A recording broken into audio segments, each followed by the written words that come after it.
Nous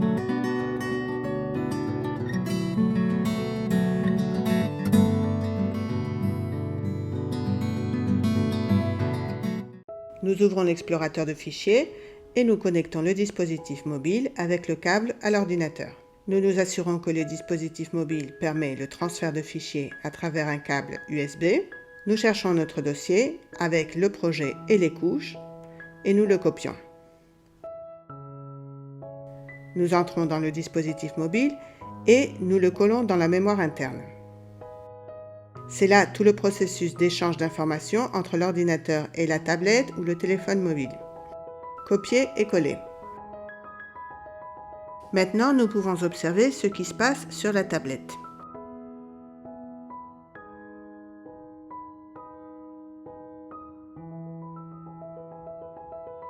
Nous activons l'application QField et nous ouvrons un projet local.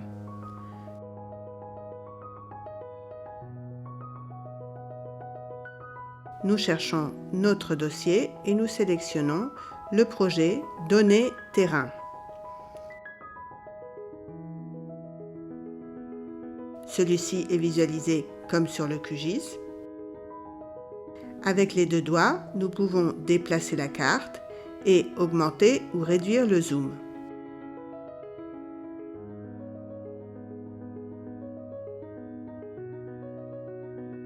Sur le côté gauche, il y a un bouton noir avec 3 lignes blanches. Il permet d'ouvrir le panneau de couches. Il ressemble beaucoup à celui de QGIS. Nous pouvons voir les couches avec leur légende. En cliquant sur l'icône de la roue dentelée, nous ouvrons les paramétrages et nous sélectionnons la configuration. Surtout dans les téléphones mobiles, nous recommandons d'activer la possibilité de formulaire d'attributs maximisé. Et nous sauvegardons. Pour pouvoir éditer les éléments, il est très important d'abord de sélectionner la couche que nous voulons modifier. Par exemple, eau. Maintenant, nous cliquons sur l'icône avec un crayon pour basculer au mode édition. Au centre de l'écran apparaît une croix avec des coordonnées. Dans le coin inférieur droit apparaît un nouveau bouton avec le symbole plus. La croix représente la situation du nouvel élément. Nous pouvons déplacer la carte pour la mettre dans la position correcte.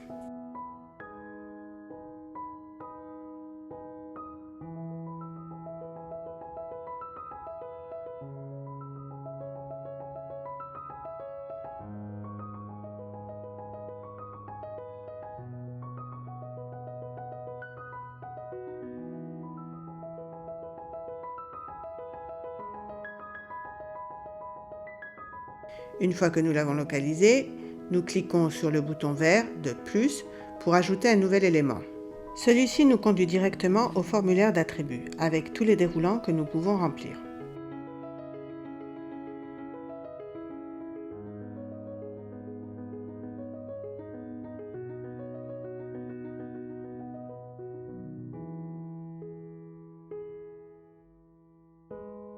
Si nous cliquons sur l'icône de l'appareil photo, nous pouvons faire une photo de l'élément et nous confirmons avec le bouton « Accepter ».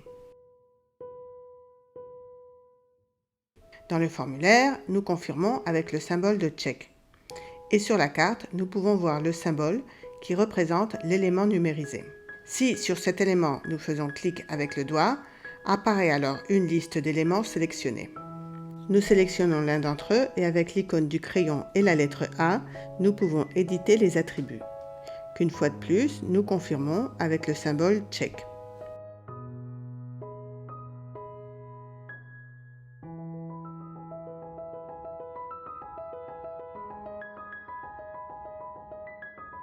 L'icône du crayon, avec ses 3 sommets, nous permet de modifier la situation de l'élément. La croix du centre nous permet de lui chercher un nouvel emplacement. Et avec le bouton de « Confirmer », nous sauvegardons cette nouvelle situation.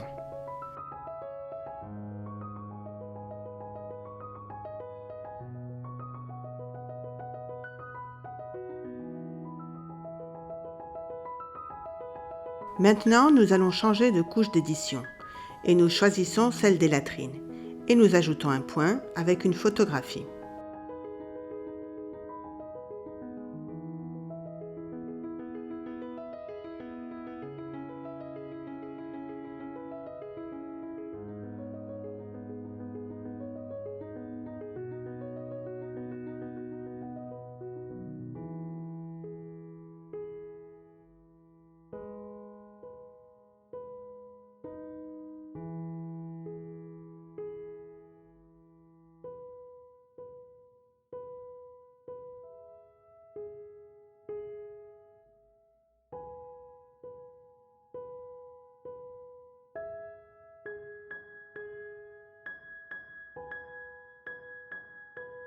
Nous changeons de couche et nous dessinons un polygone d'usage du sol, comme nous l'avons fait pour les éléments ponctuels.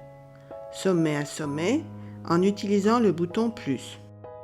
On peut visualiser le tracé en rouge, ainsi que la surface que la zone dessinée occupe actuellement.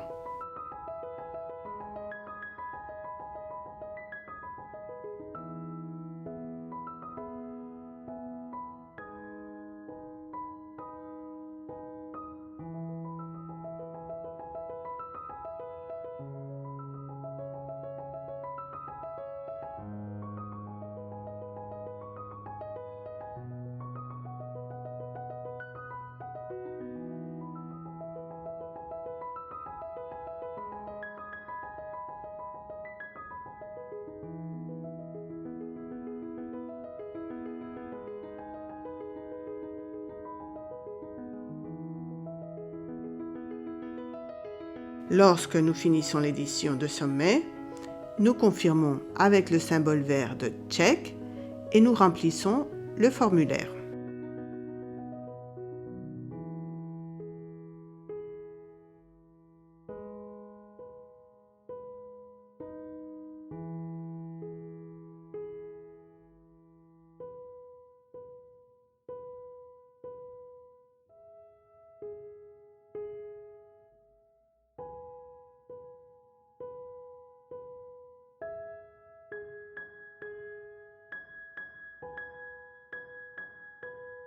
Nous sélectionnons un tronçon de la voie et dans la liste, nous la choisissons pour éditer ses attributs. Avec le bouton du crayon et la lettre A, nous modifions ses attributs.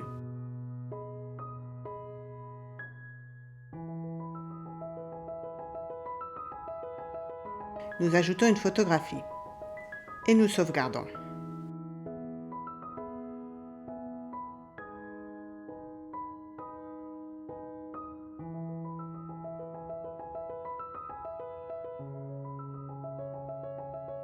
Nous pouvons aussi ajouter une nouvelle voie et vérifier l'auto-assemblage au point de rapprochement d'une autre voie préexistante.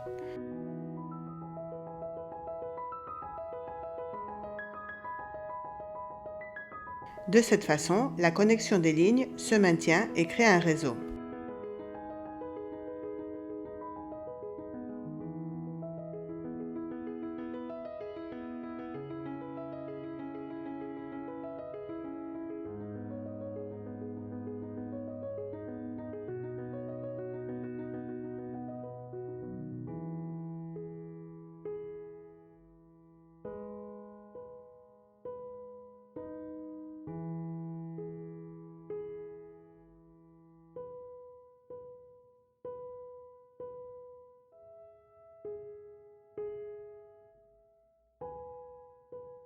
Nous continuons avec la couche d'usage des sols et nous dessinons une zone résidentielle.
Nous allons vérifier l'interdiction de superposition des polygones. Et nous dessinons un autre polygone qui complète la zone. Mais nous allons le dessiner chevauchant le polygone antérieur.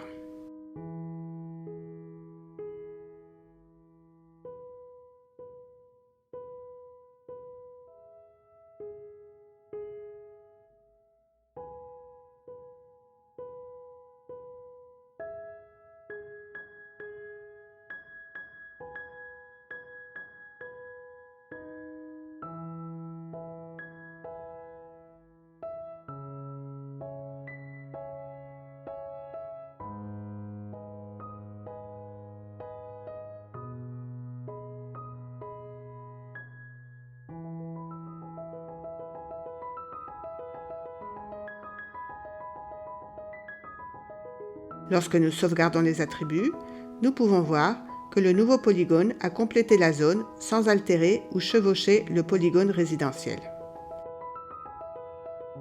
Dans le coin inférieur droit, nous trouvons un bouton gris qui active la géolocalisation à travers un GPS. Il faut s'assurer d'avoir activé cet outil dans notre dispositif mobile.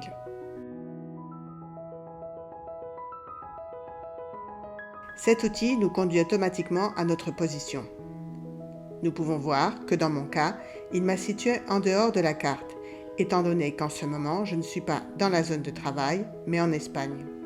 Apparaît aussi un bouton noir en forme de cible qui nous assure que le nouvel élément s'est sauvegardé directement dans la position marquée par le GPS. Cet outil a son avantage si nous travaillons avec de grandes échelles. Cependant, avec de grands détails, il faut tenir compte du fait que le GPS des mobiles a une tolérance d'environ 4 mètres.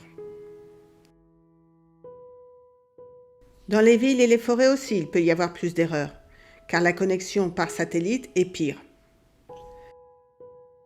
Nous recommandons pour l'instant d'utiliser le GPS comme outil d'appui, mais de le superviser.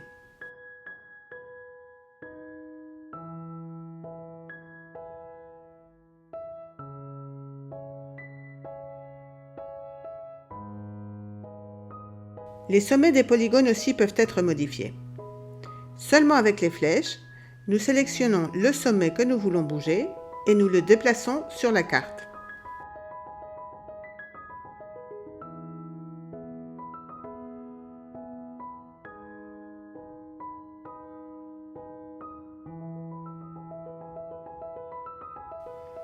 Une fois que nous l'avons fait, nous confirmons et nous pouvons finir l'édition.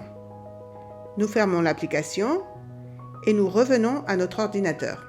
Nous le connectons au dispositif mobile et de même que dans le cas antérieur, nous copions le dossier du dispositif mobile à notre ordinateur, mais toujours dans un dossier de téléchargement, pour ne pas écraser notre projet original.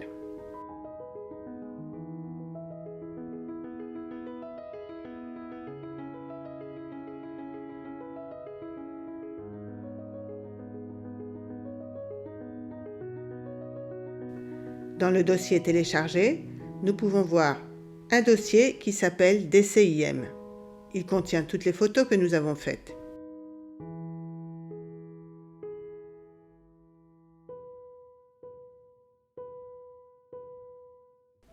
Lorsque nous ouvrons le projet, nous pouvons voir que tous les éléments sont rassemblés avec l'information correcte et avec les photos incluses.